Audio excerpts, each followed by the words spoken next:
আমার নাম আনিসুর রহমান, তাহলে আমি অভিভাবক কার কার? আমারটা আমি বললে আপনারটা আপনি বুঝে নিবেন। আমার স্ত্রী আছে একজন, তাহলে আমার বিবির আমি তার অভিভাবক, জিম্মাদার, আমার অধীনস্থ সে। 2, আমার 4টা ছেলে মেয়ে আছে, আমার 2 ছেলে 2 মেয়ে, আমি তাদের জিম্মাদার, অভিভাবক। 3, আমার গাড়িতে 2 জন লোক আছে, একজন আমার ড্রাইভার, একজন আমার খাদেম ছেলে, এরা 2 জন আমার অধীনস্থ, আমি এদের জিম্মাদার। 4, আমার একটা মাদ্রাসা আছে কুমিল্লা ক্যান্টনমেন্ট ময়নামতি, মাদ্রাসায় আশরাফুল উলুম, ওই যে নাম বললো, এই মাদ্রাসা। আমার মাদ্রাসায় 34 জন শিক্ষক কর্মচারী আছে, আমি তাদের অভিভাবক, আমি তাদের জিম্মাদার। আমার মাদ্রাসায় 500 জন, 494 জন, ধরেন 500 জন ছাত্র আছে, আমি তাদের অভিভাবক, তাদের জিম্মাদার।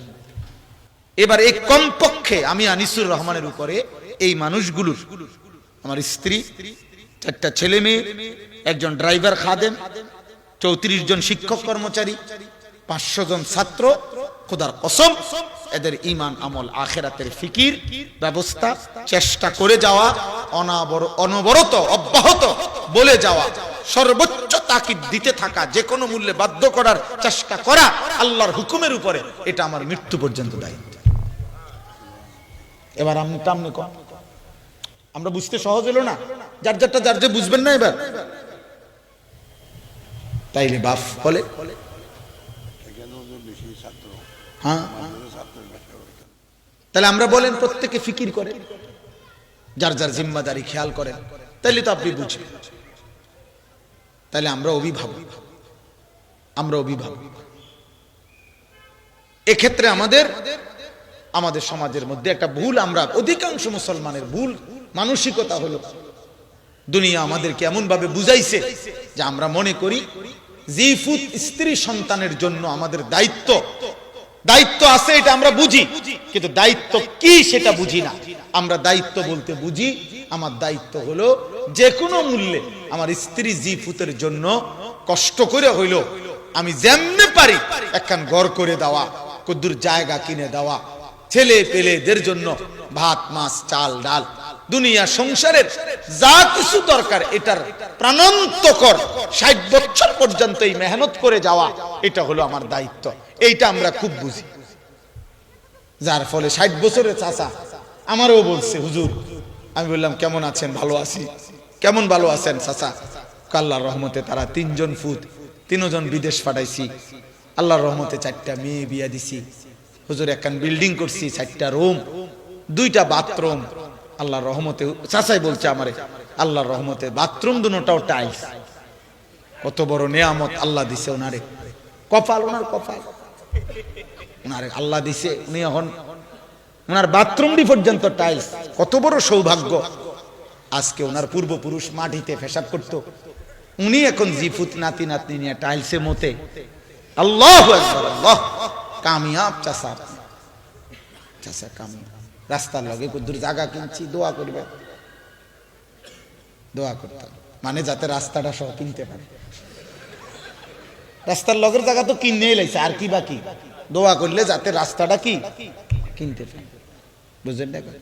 পাঠাইছে, দোয়া করবেন যাতে বিদেশটা আল্লাহর রহমতে আপনাকে দোয়া আমার ফুট বাইত নিয়ে আইতে, ইটালিটা যাতে আমরা এলাকাতে এলাকায়। এই যে হিসাব দিলেন, কি দিলেন? এগুলা সোফা বানাইছি 1 সেট, হ্যাঁ, 6টা চেয়ার, একটা ডাইনিং টেবিল, 2টা কাঠের আলমারি, 4টা খাট,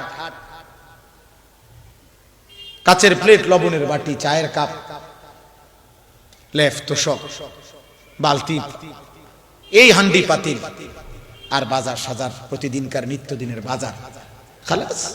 এই মুসলমান অভিভাবকের কথা, একজন মুসলিম বাবার কথা এটা। আমি যদি জিজ্ঞেস করি, চাচা 3 ছেলে নামাজ পড়ে তো? 3 ছেলের বউ পর্দা করে তো? 4 মেয়ে স্বামীর বাড়িতে পর্দা করে তো?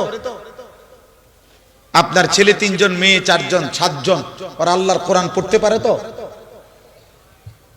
আপনার 7 জন ছেলে মেয়ের গড়ে গড়ে 3 জন করে যদি নাতি নাতনি হয় তো 3 সাথে 21 জন, আর আপনার জিফুত 7 জন 28 জন, আপনারা জামাই বউ 2 জন, মনে করেন 30 জন।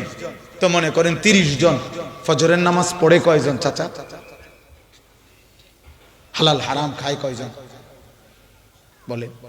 তো এই হিসাব যদি না দিতে পারেন তো আখিরাতে কি বলবেন? কবরে কি বলবেন আব্বা? কবরে কি বলবেন?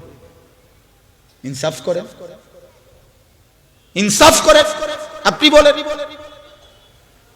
আল্লাহ তাআলা কোরআনুল কারীমের মধ্যে বলছে, আলহাকুমুত তাকাসুর হাত্তা যুরতুমুল মাকাবির। বান্দা, দুনিয়া বাড়ানোর নেশা তোমাদেরকে আখিরাত ভুলিয়ে দিল, আর এরই মধ্যে তোমরা পৌঁছে গেলে একদিন আল মাকাবির, কবরস্থানে। কাল্লা সাউফা তা'লামুন। আল্লাহ বলে, বান্দা আমি ওয়াদা দিলাম, আমি আল্লাহ কবরে আসলেই তোমাকে জানিয়ে দেব, বুঝিয়ে দেব তোমার উচিত ছিল কি, করেছিলে কি। আইসো কবরে, কথা হবে কবরে। আমি বুঝায় দেব। দুনিয়া আমি দিছি, আমি আল্লাহ হিসাব নেব। আমি দিয়েছি যা, আমি হিসাবও নেব তা। সুম্মা লাতুসআলুন্না ইয়াওমাইদিন আনিন নাঈম।